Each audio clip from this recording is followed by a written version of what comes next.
Vous n'avez pas idée de tout ce que m'a dit le Seigneur.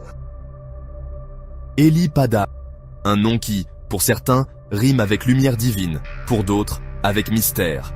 Prophète évangélique ivoirien, fondateur de l'église La Cité de Dieu, à Yopougon, l'une des plus grandes communes d'Abidjan, Eli Pada s'est bâti une réputation hors du commun dans le monde religieux. Pourquoi ? Parce que ses prophéties ont été, pour beaucoup, troublantes de précision. À son actif, on peut citer entre autres la date exacte du retour de l'ancien président Laurent Gbagbo en Côte d'Ivoire, l'éloignement entre le président Alassane Ouattara et Guillaume Soro, la période du décès du Premier ministre Amadou Gon Coulibaly, la hausse de la pandémie de Covid-19 au Nigeria, la levée du confinement dans le monde entier, la fin annoncée des présidences à vie au Tchad et en Guinée, les tensions politiques entre la Côte d'Ivoire et ses voisins le Mali et le Burkina Faso, le changement de régime au Gabon, le retour de Charles Blé Goudé de la CPI, les tempêtes meurtrières aux États-Unis, le scandale de la bénédiction des couples homosexuels par le pape, la victoire de l'Argentine à la Coupe du Monde 2022 au Qatar au tir au but. Mais ce qui trouble le plus, c'est la nature de ces visions. Des révélations souvent qualifiées de frappes chirurgicales, tant elles paraissent précises. Mais avant de devenir prophète, Eli Pada a connu un tout autre monde. Un monde sombre, rempli de fastes, de nuits enflammées et de serpents. Oui, l'homme de Dieu raconte avoir été autrefois un bouc entier, ces jeunes hommes qui exhibent richesse et extravagance dans les nuits ivoiriennes. Mais derrière cette façade festive se cachèrent des pratiques bien plus mystiques. J'ai dormi dans des chambres avec des serpents, pour voir si j'étais digne de ce que j'étais venu chercher, confie-t-il. Il évoque des rituels impliquant la descente d'esprit dans une chambre, des épreuves où il devait prouver sa valeur, et un canari mystique qui lui aurait apporté chaque nuit de l'argent, mais pas le bonheur. Un jour, un esprit lui aurait dit « Tu n'es pas fait pour ce monde, et si ton nom est encore invoqué ici, tu deviendras fou. » Ce tournant spirituel l'aurait éloigné de cette vie de débauche pour se tourner vers Dieu. Il affirme aujourd'hui vouloir avertir les jeunes, fascinés par l'argent facile, que certains prix sont bien trop élevés. Le prophète gagne en popularité avec ses prophéties devenues virales sur la toile. Parmi les plus notables, celle sur la chanteuse ivoirienne Roselyne Layo, le décès d'Henri Konan Bédié, président du PDCI, le coup d'État au Gabon. Mais c'est après le décès de Bédié que l'histoire prend une tournure inquiétante. Eli Pada annonce avoir reçu des menaces de mort, précisant être apolitique et ne faire que livrer les messages reçus de Dieu. Dites à Eli Pada, on décline notre identité. Du moins, on révèle pas notre identité. Qui ne prophétise plus jamais sur la... Vous êtes sérieux là? Tell to Eli Pada not to prophesize anymore in here.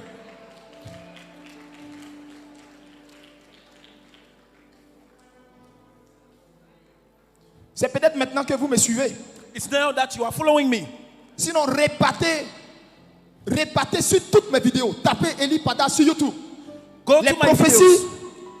données par Eli Pada est accomplies. Enter Eli Pada on YouTube and you will see all the prophecies. YouTube va même te faire sortir que votre élection, votre compétition Miss Monde, The Miss Monde le competition. Dieu d'Eli Pada a détaillé, dit comment ça allait être reporté, donné tous les détails, jusqu'à elle allait être quatrième. The God of Eli Pada gave all the details and how she's going to fail.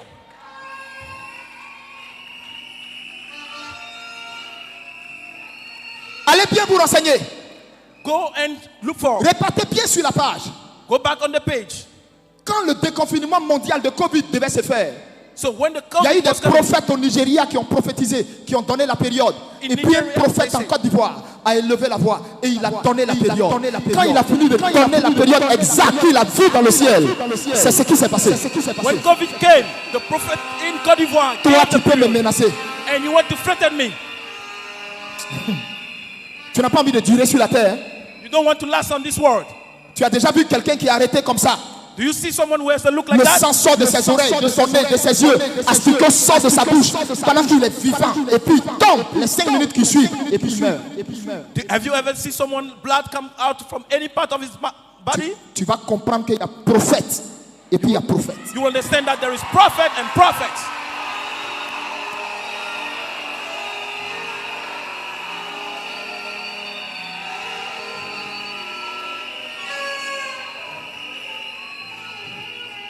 Chacun de nous Each of us fait l'œuvre de son père.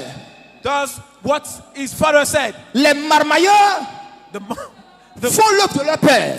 the weak guys make what they do. Et il y a Eli Pada And Elipada, qui fait l'œuvre de son père. and who is doing the job On of n'est his pas father. mélangés. Do not mix us.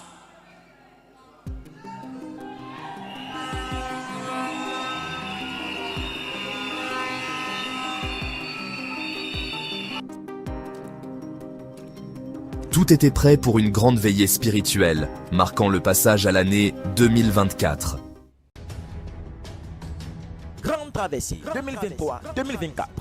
Après s'être retiré dans la présence du Seigneur Jésus-Christ, plus de 90 jours, le prophète, l'ami de Jésus-Christ, descend enfin de la montagne pour nous faire entrer dans une saison de gloire avec des oracles qui descendent directement du trône du Tout-Puissant pour notre nation et pour les nations du monde entier. Viens être le témoin privilégié de ce qui va se passer à cette grande traversée 2023-2024. Tu as déjà vu l'onction agir à travers le prophète Elipada. Tu as déjà entendu et constaté la précision et l'accomplissement des prophéties sorties de sa bouche. Tu as entendu toutes sortes de rumeurs concernant le prophète Elipada. Laisse-moi alors te donner rendez-vous le dimanche 31 décembre 2023. Viens être témoin de ce que Dieu est capable d'accomplir à travers un homme. Tous au stade de la BAE à Yopougon, Trois-Rouges. Thème saison de gloire. Car il descend avec une nouvelle onction, avec une grande puissance. Il descend avec Jésus-Christ. Ne te fais pas raconter la traversée 2023-2024.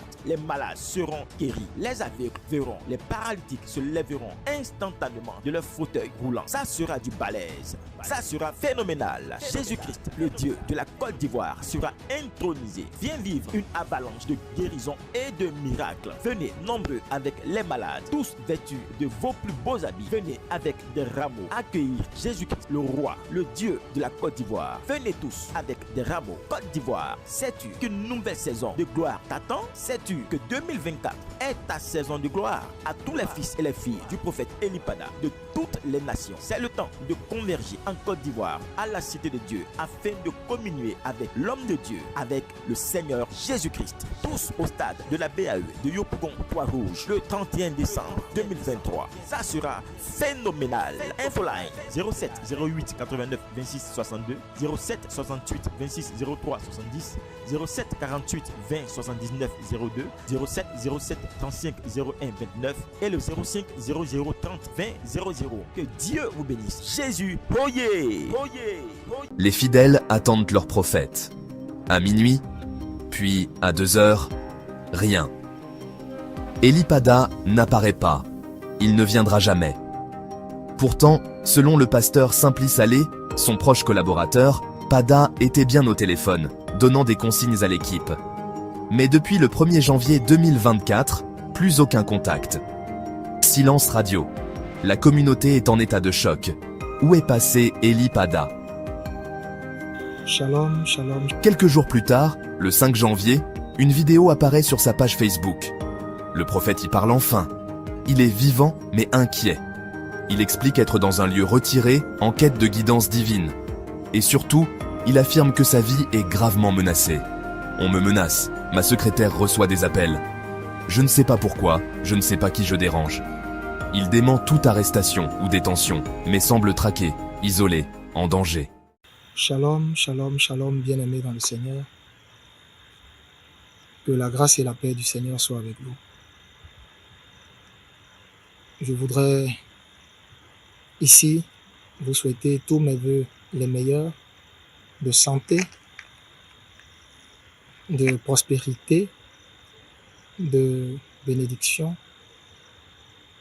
de grâce abondante et de paix au nom de notre Seigneur Jésus-Christ. Frères et sœurs, c'est votre humble serviteur, prophète Elipada. Alors, je fais cette vidéo parce que je suis en ce moment quelque part retiré devant le Seigneur et quelqu'un ici m'a présenté une vidéo que mes responsables ont produit qui se trouve sur ma page en ce moment. J'ai vu la vidéo et dans laquelle mon pasteur et mes collaborateurs faisaient une sortie. Ils étaient complètement débités de ne pas avoir de mes nouvelles, de ne pas savoir où je me trouve. Je comprends la raison de cette vidéo. Et c'est justement parce que j'ai vu que cette vidéo a beaucoup circulé que je fais maintenant ce direct pour leur dire et dire à toute la Côte d'Ivoire, à tout le corps du Christ, à tous les Ivoiriens, à tous ceux qui se sont inquiétés ou qui s'inquiètent pour moi, à ma famille également, que je vais bien. Je vais bien, je suis en bonne santé, je vais très bien. Je n'ai pas été arrêté, je ne suis pas à la Maca, je ne suis pas dans la main du gouvernement. D'ailleurs, le gouvernement n'a lancé aucun mandat contre moi, mais je ne comprends pas. Je ne comprends pas. Ma vie est menacée. Ma vie est menacée et je ne sais pas pour quelle raison. Je ne sais pas qui je dérange. Je ne sais pas qui mon message dérange, qui mes prophéties dérangent. Je ne sais pas. Et quand je vous dis que ma vie est menacée, ma vie est sérieusement menacée. Ma secrétaire reçoit tout le temps des appels téléphoniques de menaces. À un moment donné, je ne sais pas par quel miracle, ils ont mon numéro personnel. On m'appelle pour me faire des menaces. Qui c'est au téléphone? Je ne sais pas. On rappelle sur les numéros ne passent pas. Bien-aimé, je suis prophète du Seigneur. Et vous savez, Jésus m'a enlevé très loin. Jésus m'a enlevé très très loin. Avant, j'étais de ceux qui avaient abandonné la main du Seigneur et croyaient que leur salut était dans le monde, dans le péché. Jésus m'a ramassé de la boue et il m'a accordé sa grâce. De là où Jésus m'a sorti, je lui dois tout. Je lui dois entièrement ma vie. Et il m'a dit, je t'ai sorti de là pour que tu puisses faire connaître ma voix aux nations. Je ne parle contre personne. Je ne prophétise contre personne. Je suis apolitique. On ne m'a jamais vu avec un homme politique. On ne m'a jamais vu avec une organisation politique. Jamais. Alors là, je me tiens loin de tout ça. Je ne veux même pas avoir d'affinité avec personne. À cause du mandat divin qui est sur ma vie, de la mission qu'il m'a confiée. La mission que je détiens de lui, qui est de rendre son message sans compromission. Donc, ce qui fait que je ne suis affilié à aucun parti. Alors, je suis ivoirien. C'est vrai, je suis prophète, mais je suis ivoirien. Je suis père de famille, je suis marié, j'ai des enfants. J'ai une communauté. Et je ne sais pas quels sont ceux qui font ces menaces. Pourquoi ces menaces? Pourquoi ma vie est menacée? Vous n'avez pas idée du nombre de fois où j'ai dû quitter ma maison précipitamment pour me retrouver ailleurs. Avec une femme, à l'époque, enceinte. Je dis bien avec une femme enceinte. Et aujourd'hui, ça continue et ça va en s'empirant. Et je ne sais pas. Je ne sais pas. Je ne sais pas. Je viens à la veillée du 31. Vous savez, j'aime le Seigneur éperdument et profondément. Comme je vous ai dit, Jésus, c'est toute ma vie. À cause de l'histoire que j'ai avec lui et à cause d'où il m'a sorti. Frère, le 31, je devrais être à cette veillée. Dites-moi, quel pasteur qui va organiser une traversée, quitter le lieu où il fait initialement le culte, c'est-à-dire qui est dans l'enceinte du Sénepsi, que vous connaissez tous, qui est situé à Yopougon au Sable, au feu du premier pont. Quel pasteur qui va quitter initialement son lieu de culte, sa base, pour aller prendre un grand terrain? Quelle est cette personne qui va investir tant de moyens dans cette traversée? Qui va mettre plus de 5000 chaises et les gens vont venir de partout, depuis 5 heures du matin. Les malades vont venir de partout. Des vieilles femmes, des mamans d'un certain âge qui ont vu en Jésus-Christ leur guérison, qui vont se déplacer pour venir. Et l'homme de Dieu délibérément ne va pas venir à cette traversée. Je ne suis pas aussi cruel que ça. Je ne suis pas aussi cruel que ça. Dieu connaît mon amour pour son œuvre. Et je pense que certains parmi vous qui m'écoutent, qui me côtoient, qui côtoient la cité de Dieu, ou qui regardent ces yeux-là, peuvent témoigner de l'amour que j'ai pour Dieu, que je sers avec fougue, avec zèle. Donc je ne peux pas déplacer toutes ces personnes et puis ne pas délibérément venir. Je ne suis pas venu parce que ma vie était menacée. Oui, ce 31, ma vie était menacée. J'ai voulu forcer pour venir, même jusqu'à la dernière minute, jusqu'à ce que le Seigneur lui-même se révèle maintenant clairement à moi, à travers une vision pour me dire, voici,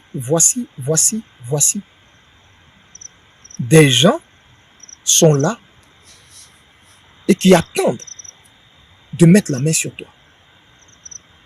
Qui sait, je ne sais pas. Je ne sais absolument pas du tout. C'est la mort dans l'âme. J'ai dit au Seigneur, mais qu'est-ce que je fais? Il m'a dit, ne te rends pas à cette veille. C'est la mort dans l'âme que j'ai dû me résoudre à ne pas venir à cette veille. Et c'est comme ça qu'il va me dire, n'entre en contact avec personne de ton staff. Je te dirai où tu dois aller. Tu resteras là et tu seras devant ma face jusqu'à ce que je te donne d'autres instructions. Tu seras devant moi, tu te tiendras devant moi dans la prière jusqu'à ce que je te donne d'autres instructions. C'est la raison pour laquelle je ne suis pas venu à cette veillée et je n'ai contacté aucun de mes responsables. J'imagine probablement le désarroi, la détresse dans laquelle ils étaient. Je peux comprendre ça. Mais c'était indépendamment de ma volonté. Quelles étaient ces personnes, je ne sais pas.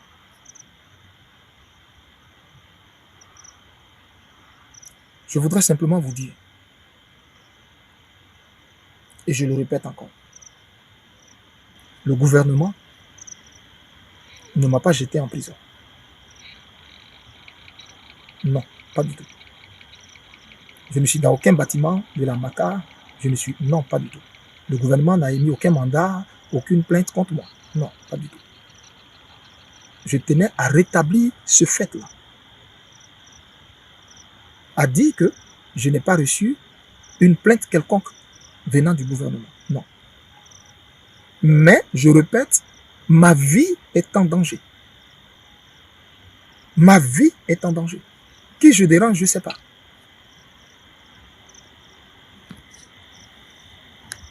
Qui je dérange, je ne sais pas. Je voudrais dire à mes pasteurs, mes collaborateurs, à l'église La Cité de Dieu, à tous les Ivoiriens, à toutes les Ivoiriennes, à tous les hommes de Dieu qui, par solidarité dans la foi commune que nous partageons en Jésus-Christ, qui ont fait des postes pour exprimer leur solidarité, leur soutien à leurs amis, leurs frères, leurs collègues que je suis, que Dieu vous le rende au centuple. Que Dieu vous bénisse au centuple, vous, vos familles et vos communautés. J'espère que Dieu me permettra de retrouver une vie normale. Je m'étais retiré à un moment donné, pendant près de 90 jours dans la présence du Seigneur. J'étais revenu joyeux pour bénir mon peuple, traverser avec eux. Toutes les églises ont eu traversé. Moi, j'ai été contraint de ne pas me rendre là-bas à cause de certaines menaces dont je ne sais la provenance et dont le Seigneur m'en a donné certitude et dont j'ai même les preuves. Je ne prophétise contre personne. Je ne prophétise contre personne. Je suis, je répète, prophète du Seigneur. Amos chapitre 3, verset 7. Dieu ne fait rien sans révéler son secret à ses serviteurs les prophètes. Malheureusement, je suis prophète. Ou heureusement, je suis prophète. Ce qui fait que si Dieu veut faire quelque chose sur la terre, évidemment, Dieu va venir révéler ce qu'il veut faire à ses prophètes. Soit en bien, soit en mal. Mais avant que Dieu ne fasse quoi que ce soit, Dieu va le révéler à ses prophètes. Est-ce à cause de cela que ma vie connaît toutes ces menaces? Je ne sais pas. Je ne sais pas. Mais je rends grâce à Dieu qui, dans sa bonté, me tient. Je rends grâce à Dieu qui, dans sa bonté, me garde. Alors, je ne voudrais pas que les gens s'alarment pour aller dans tous les sens et dire je suis détenu ici, je suis détenu là, voici ce que le gouvernement a fait, etc. et autres. Pas du tout. Il y a une réelle menace qui plane sur ma vie, qui plane sur moi. J'espère que Dieu permettra qu'on ait tous le fin mot de cette histoire. Je vais m'arrêter là. C'est la vidéo que mes responsables ont fait qui circule, qui m'a fait sortir pour rétablir les choses. Au moment opportun, comme le Seigneur m'a dit, tu ne te rends pas à cette veillée. Va là où je vais t'indiquer. Là, tu te tiendras devant moi, dans la prière. Tu resteras devant moi, dans la prière, jusqu'à ce que je t'instruise à nouveau, jusqu'à ce que je te parle à nouveau. Donc, quand il me permettra de refaire une sortie, probablement, je vous donnerai un peu plus ample détail sur tout ça. Que Dieu vous bénisse. Que Dieu bénisse la Côte d'Ivoire. Et que sa paix qui surpasse toute paix soit avec vous. Amen. Après près de 2 années sans aucune apparition publique, Eli Pada fait un retour fracassant dans une vidéo diffusée par le cyberactiviste Johnny Pacheco. Et cette fois, son message est explosif. Il ne s'adresse plus à ses fidèles, mais au RHDP, le parti au pouvoir en Côte d'Ivoire. Votre temps est fini.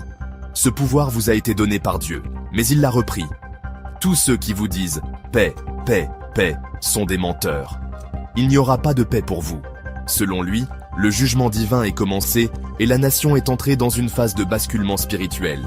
Il accuse même les religieux proches du pouvoir de mentir au peuple et au président. Le Seigneur, le Dieu que je sers fidèlement avec dévotion, avec abnégation et résilience, a pris soin de m'avertir de tous les plans et tous les projets macabres qui étaient concoctés dans le secret pour porter atteinte à mon intégrité physique. Et c'est le cœur déchiré que je n'ai pas pu me rendre à la veillée de la traversée 2023-2024. Et sur son ordre, il m'a dit d'aller là où lui il m'indiquerait et de rester là, de me tenir dans sa présence, de demeurer en prière jusqu'à ce qu'il me dise de ressortir, jusqu'à ce qu'il m'instruise à nouveau. J'espère que vous vous souvenez de ces paroles.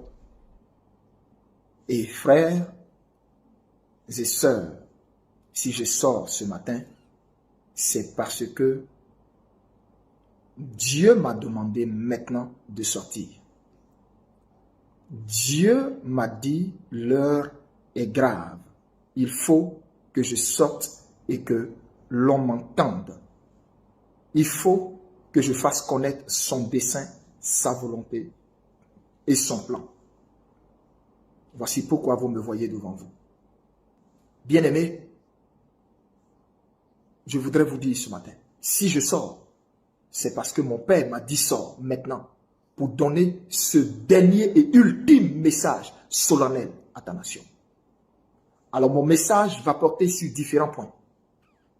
Et je voudrais que vous m'accordiez toute votre attention. Je voudrais dire ici cette adresse solennelle au régime d'Abidjan. Votre péché est monté jusqu'aux narines de Dieu. Jusqu'aux narines de Dieu et votre coupe a débordé. Je voudrais vous dire ce matin, tous ceux qui vous prophétisent et vous prédisent paix, paix, paix, sont tous des menteurs. Il n'y aura pas de paix pour vous.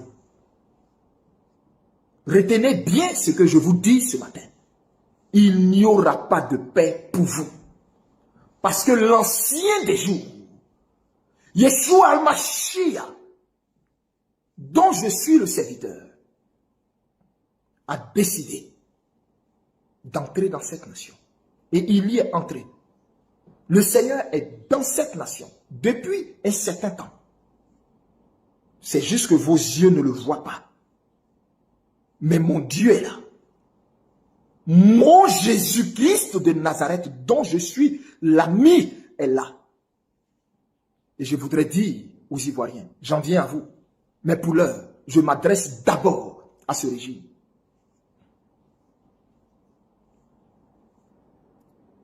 C'était mon Dieu qui vous avait donné ce pouvoir. C'était mon Dieu qui vous avait mis là, pointant. Mon Dieu m'amène à sortir pour vous dire, le temps où il vous avait mis là est fini. Mon Dieu m'amène à sortir pour vous dire, le temps où il vous avait mis là est fini. Le temps où il vous avait mis là est fini. Je reprends. Mon Dieu dit, c'était lui qui vous avait mis là pour un temps. Il vous avait mis là pour un temps. Ce temps où il vous a mis là est fini. Est-ce que vous comprenez cela? Ce temps est fini. Vous ne pourrez plus rien faire pour prolonger ce temps. C'est fini. Tous ceux qui défilent dans votre palais et qui vous disent que quelque chose peut être encore possible, vous mentent. Ce temps est fini. Et vous le verrez et vous le saurez cette année même. Ce temps est fini. Le temps que Dieu vous avait donné pour châtier son peuple, parce que ce peuple s'était rebellé et détourné de lui, ce temps-là est fini. On ne frappe pas indéfiniment l'enfant de quelqu'un à un moment donné, même si vous êtes l'oncle et le père vous dit, comme il a déconné, vas-y, il faut le punir.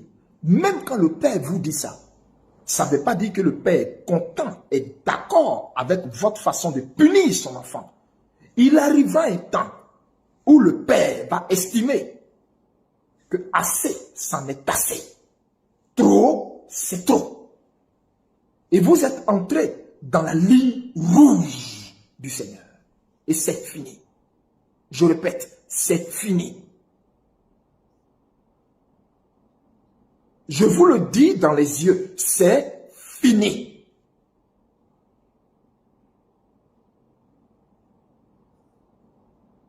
Il n'y a plus de recours possible. Pour vous, c'est fini. Vous êtes arrivé maintenant à l'heure où vous allez rendre compte pour ce que vous avez fait de ce peuple.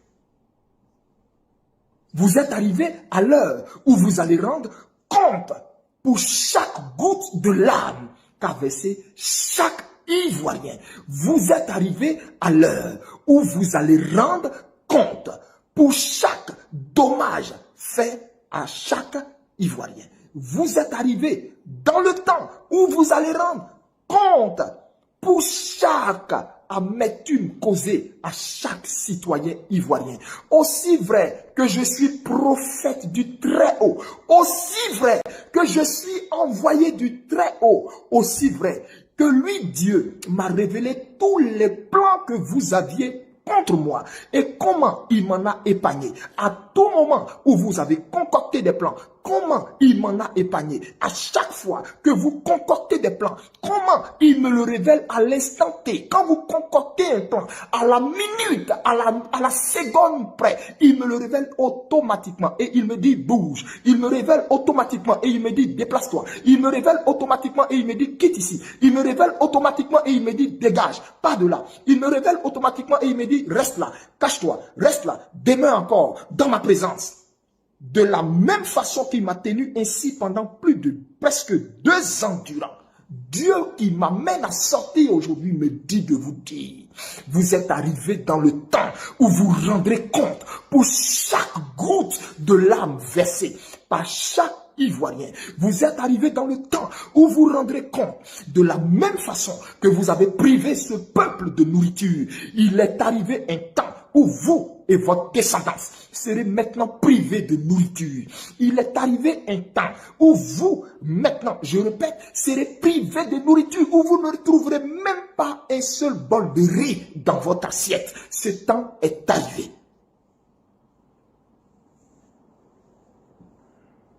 Est-ce que j'ai quelque chose contre vous? Non, je n'ai rien contre vous. Je suis prophète du Dieu vivant et j'annonce ce que Dieu me dit d'annoncer. Je dis ce que Dieu me dit de dire. Je dis ce que Dieu m'ordonne de dire. C'est tout. Je n'ai rien contre vous. Je n'ai rien contre vous.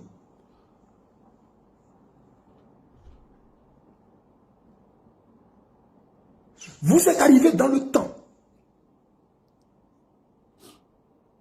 où la verge avec laquelle vous avez frappé ce peuple, la même verge, cette même verge avec laquelle vous preniez plaisir à frapper ce peuple, cette même verge vous châtiera jusqu'à vous détruire.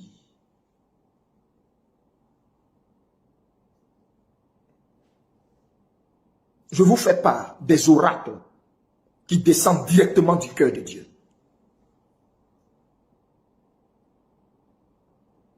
Dieu me charge de vous dire, ce temps est fini, votre règne est fini. Votre règne est fini. Votre règne est fini. Il vous a arraché le pouvoir. Le pouvoir n'est plus dans votre main. Le pouvoir n'est plus dans votre main. Dieu vous a arraché le bâton du pouvoir. Le sceptre du pouvoir vous a été ôté. Les attributs du pouvoir vous ont été enlevés. Vous ne le savez pas. Et vos prophètes vous mentent. Vos pasteurs vous mentent. Parce que je répète, le sceptre du pouvoir, le trône du pouvoir, les attributs et les apparats du pouvoir vous ont été ôtés et ont été donnés à un autre que Dieu a trouvé digne. Que Dieu a trouvé digne. Mais vous, c'est le temps où vous, parole de l'Éternel, c'est le temps où vous, ce que vous avez réservé, planifié contre mon peuple, ce que vous avez mis en sourdine dans vos tablettes secrètes, ne savez-vous pas que je suis l'ancien des jours?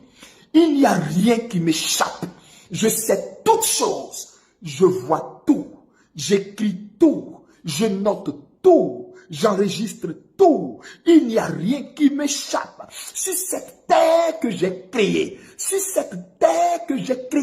il n'y a rien qui m'échappe. J'en suis le propriétaire. Et c'est moi qui donne le trône. C'est moi qui donne le pouvoir. C'est moi qui donne le pouvoir à qui je veux. À qui je veux. À qui je veux. Et j'ai décidé, Saül, de t'arracher le pouvoir et de le donner à David, à Bethléem. À Bethléem, j'ai choisi David, l'homme selon mon cœur, parce que moi l'Éternel, j'ai vu son cœur, parce que moi l'Éternel, j'ai vu son cœur, parce que moi l'Éternel, je connais son cœur, parce que moi l'Éternel, je connais son cœur, parce que moi l'Éternel, j'ai vu son cœur, parce que moi l'Éternel, j'ai vu son cœur. Je me suis choisi David, et moi l'Éternel, en lui, je trouverai ma joie, en lui, j'ai placé toute ma joie, et par lui, j'accorderai du repos à ce peuple que vous avez martyrisé, à ce peuple que vous avez brimé, à ce peuple que vous avez oppressé au point d'y tirer un plaisir, une jouissance qui ne dit pas son nom. Ainsi, moi, le père de ce peuple, je suis entré en jugement contre vous. Je suis maintenant descendu pour le délivrer de votre oppression, comme je suis descendu en Égypte pour délivrer Israël de ses 430 années d'esclavage. Je suis descendu maintenant pour délivrer mon peuple de l'oppression dont vous vous êtes rendu si fiers et dont vous l'avez accablé. C'est le temps pour vous de payer. C'est le temps pour vous de me rendre des comptes. C'est le temps pour vous de me rendre des comptes. C'est le temps pour vous de me rendre des comptes. Vous avez amené l'abomination dans cette nation. Vous avez érigé des autels de Baal dans cette nation. Des autels d'Astarté dans cette nation. Des autels de Sirène dans cette nation. Des autels de Jézabel dans cette nation. Des autels de Mamiwata dans cette nation. Pour m'irriter, pour me pousser à m'irriter contre ce peuple. Mais cela va passer par un balayage, puis un nettoyage. Je reprends, cela va passer par un balayage, puis un nettoyage. Après quoi, ma lumière paraîtra. Sachez ceci, nous sommes à l'heure du jugement dans cette nation. Et le jugement va commencer par ce régime. Il n'y en a aucun qui échappera à la main de l'Éternel. Vous serez la risée dans peu de temps. mais vous serez la risée dans peu de temps. Telle l'image de mon serviteur, telle l'image du président Laurent Gbagbo a fait le tour du monde sur les médias internationaux. Tel le sort que moi, l'Éternel, je vous réserve, restera gravé dans les mémoires. Tel le sort que je vous réserve restera gravé dans les mémoires. Il en sera ainsi, car ma parole ne retournera point à moi sans accomplir ce pourquoi elle est sortie et ce pourquoi j'ai fait sortir mon prophète. Parole de l'Éternel. Le temps dans lequel vous êtes est votre temps, Côte d'Ivoire. Le temps dans lequel vous êtes est votre temps, Côte d'Ivoire. Quand la pluie doit tomber, il y a des signes qui l'annoncent. Eli Pada, aujourd'hui, reste une figure à la frontière du divin et du dangereux, du charisme et de la controverse. Ses fidèles continuent de croire à son don. Ses détracteurs y voient un délire mystique, teinté de politique. Mais une chose est certaine, son histoire interroge. Elle pousse chacun à réfléchir au pouvoir réel de la parole religieuse, surtout dans un pays où la foi influence profondément la société. Et vous ? Croyez-vous en ces prophéties ? Est-il un véritable prophète ou un homme aux paroles bien trop audacieuses pour un système qui préfère le silence? Si cette histoire vous a captivé, likez la vidéo, partagez-la à ceux qui doivent entendre cette vérité. Abonnez-vous à la chaîne pour ne rien rater des prochains récits. Et surtout, laissez-nous en commentaire votre avis sincère sur l'affaire Eli Pada. Parce qu'au fond, ce sont vos réflexions qui nourrissent la vérité.